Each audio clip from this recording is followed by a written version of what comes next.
everybody. This is Solfege Live with Jack Stevenson, and that's me, Jack. And I want to thank you so much for joining me today in our 8th video of the series.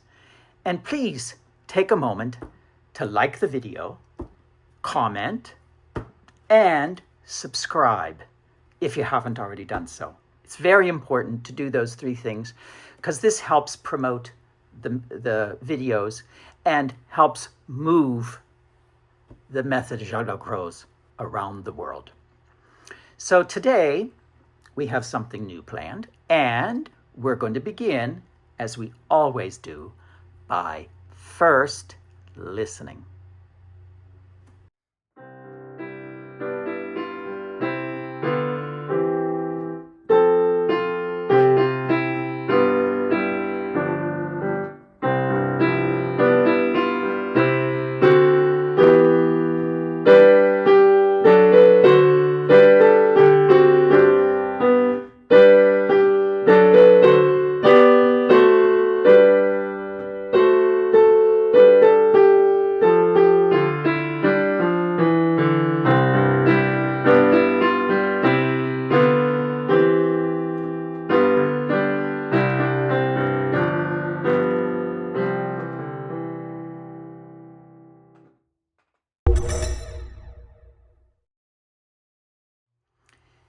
We need to probably, before we do anything else, talk about the song a little bit and talk about its structure and how I came up with it and why it's written the way it is and really what's going on in there.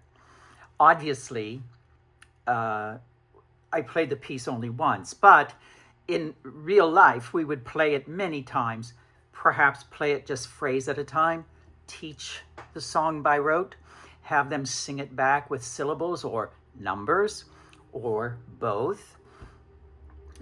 But I would probably just with this particular piece stick with la la la, or if you're very creative, write a set of a text to go with the piece. I don't do that very well, and sometimes I land on a text that I think, okay, it'll work, and it's always sort of not so great. So actually, if I feel if I can't do really a fine job of it, I'd rather just let that go and just use la la la or any kind of nonsense syllables, or use the names of the notes. Not do the numbers yet in this piece. And that's really why I want to talk about it first. Here we have the song. I put it out here for you, and I called it Sing to Soul. Well, probably because that's what we do. We're going to sing to soul. Now, what's really going on here? Dum ba ba bum beep bum ba. Bondi anapest anapest. Spondi anapest anapest. Notice pattern, same. Third time the same. And then spondi anapest fundamental long. Okay, so here I have changed at the cadence. Now, it's important that at the cadences we make changes, but it's also important that we developed a pattern that is repeated. And this patterning really helps the student's memory. So we could sing a do, mi, re, mi, fa, sol, la, fa, sol, fa, mi, re. And they could learn do, mi, re, fa, sol. Now if I sing mi, fa, sol, and I sing mi, fa, sol, mi, fa, sol, fa, mi, fa, sol. Here is where this little motif, back and forth there, you can see them. We can compare them and sing one, sing the other, and ask the students, what do they hear differently in this piece? So notice that I'm trying to stay very similar and only have one change, fa, fa sharp. not several changes, not change the rhythm here or change the structure of the pitches. No, I'm keeping it the same so that there's only one thing they have to identify that is different instead of two. So now, si, sol, la, si, do, si, la, sol, fa, sol. We get a sense that something has changed. By putting the F sharp in here, we have moved ourselves to feeling like sol is now one. So all of a sudden, do, mi, 1, 3, 2, 3, 4, 3, 4, 5. So we have 1, 3, 2, 3, 4, 3, 4. 3, set 1. There we go. 3, 1, 2, 3, 4, 3, 2, 1, set 1. The fa sharp is now 7.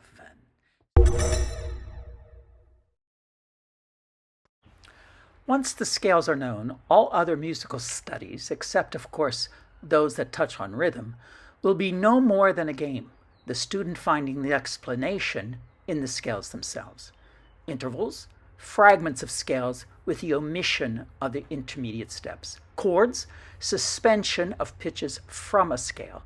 Resolutions, satisfaction given to a suspended pitch from a scale when it is allowed to continue its progression. Modulations, chaining one scale or to another scale. Everything that concerns melody and harmony is implicitly contained in the studies of scales. It is simply a question of terminology and classification. Émile Jaques-Dalcroze. So now we have our structure for sol major. Do, re, mi, fa, sol, la, si, do, si, la, sol, fa, mi, re, do, re, mi, fa, sol, la, si, do, si, la, sol, fa, mi, re, do. Now, what's the minor dyad cadence? 4, 3, set 1. And this case it'll be do, si, fa, sharp, sol. Notice I don't say the word fa sharp, I just say fa. Dalcroze did have names for altered pitches, and he started out that way, but we don't use the sharp or flat or double sharp or double flat as we sing anymore. So learning this piece, you see, we have moved ourselves from do major to sol major. And we've done it in a way that is very typical of a form in a piece of music. Keep in mind that, but well before this lesson, I've been improvising for them in their Eurythmics classes. What am I doing though? I'm already playing from the one key to its dominant. I'm going from a given key to its dominant, now the given key to its dominant, then back to the given key. So if I start in re, I'm going to modulate to la, then come back to re, so that they get the idea that there's a shift and it's already well planted in their brains. They're not cognizantly aware of it. It's just somewhere subliminal, back there in the brain someplace. This is something that's been working. This is the preparation before the lesson. So in my improvisation is a good opportunity to already be playing in such a way that are going to prepare people, not just for pitch, but also for rhythms. So as I'm improvising, I can do different meters, or I can do different rhythmic structures, or I can do polymeters, or all kinds of different things that are going on that I'm going to play in that the students have no idea really what I'm doing, but I'm just getting their ears ready for it. This is a very important part of the methodology that we teach. This is very crucial, that the ear, we're planting the material in the ears first. That's why we need structure in our improvisation. That's why we need form. That's why we need to see how keys modulate, how keys modulate, move back and forth, and how chord progressions develop, because all these elements are going to come back and we're going to teach them. But we're already getting the students exposed to them. Notice that I put a yellow mark here, but all of a sudden now this becomes set because it's the 7 in the key of Sol, so set 1. Then 3, 1, 2, 3, 4, 3, 2, 1, set 1. Now here, 4, 3, set 1. In my phrase, I planted this 4, 3, set 1 to really establish Sol major. Why is that so important? Because I don't have harmony to help me. I only have melody. So I really got to bring home the key. And the best way to do it is those minor dyads inside of every scale. It's the 4, 3, 7, 1 combination. Now, Dalcroze teaches this 4, 3, 7, 1 combination much later in his books. Actually, it's not until book 3 to really get this learned in every possible key. But I figure, well, why wait? Why wait? I can teach this at the end of every do-to-do scale.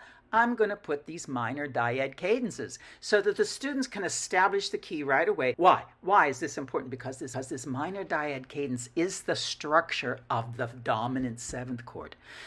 And so that 5, 7, that first espèce, it's the first espèce chord, is established way early in their hearing and in their listening and in their sense of the music. Si, sol, la, si, do, re, do, si, do, la, si, la, sol, fa, mi, re, do, mi, fa, sol, fa, re, do, si, do, fa, mi, si, do. There I did it again to bring us home to do.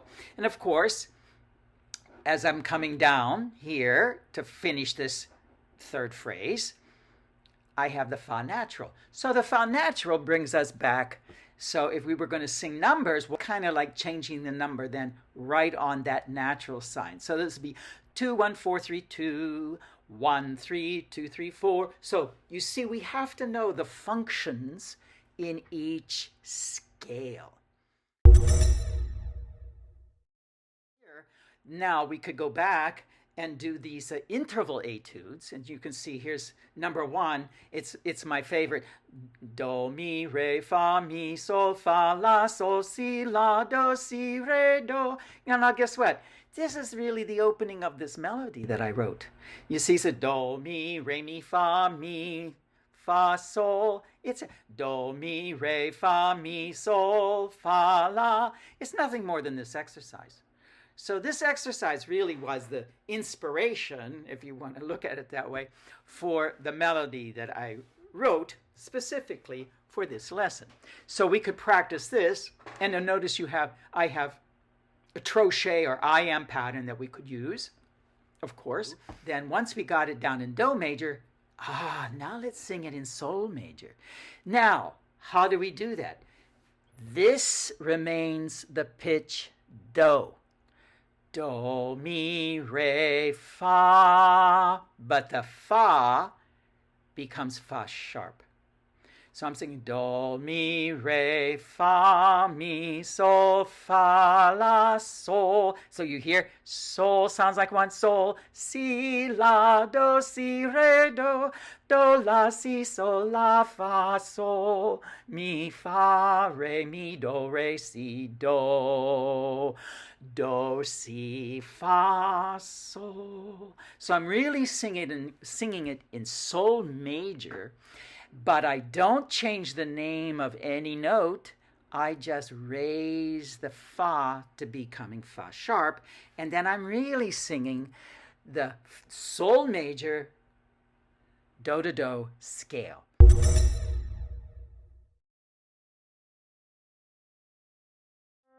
Do, re, mi, fa, sol, la, si, do, si, la, sol, fa, mi, re, do, fa, mi, si, do. Do, re, mi, fa. There we go. Do, re, mi, fa, sol, la, si, la, sol, fa, mi, re, do, si, fa, sol. There's my Sol major. So I sing the same key, scale, same letter names. This is still Do. This is Fa. This is still do. Now it's fa sharp. So I've sung here the do to do scale of Sol major. So if I play,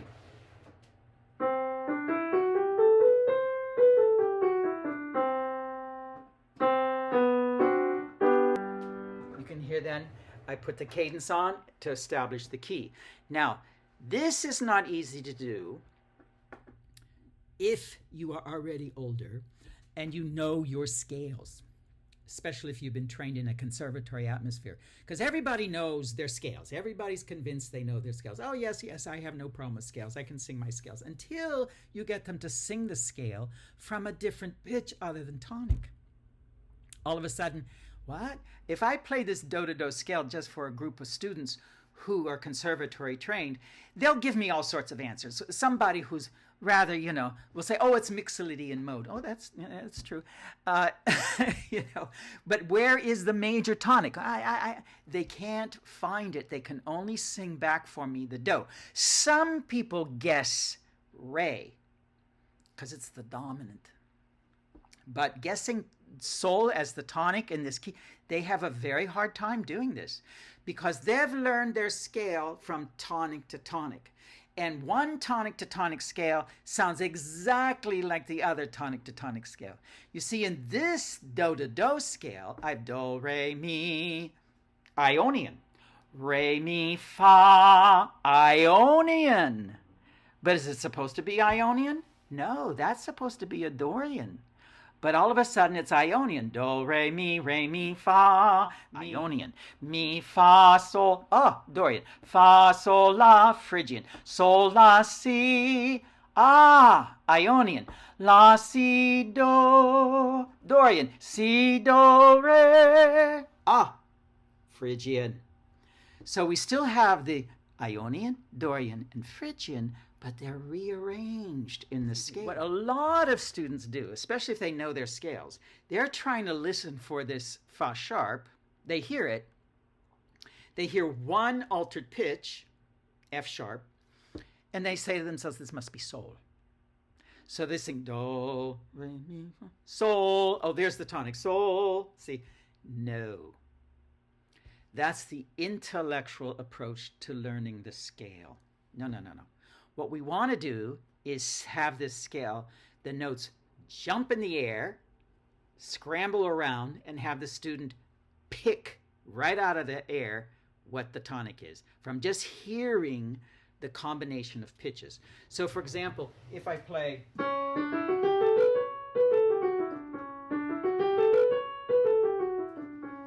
re, I throw the sounds up in the air and I pull out the tonic. I'm not intellectually figuring it out. And that's really why I play the scales quickly. So I want to play it so that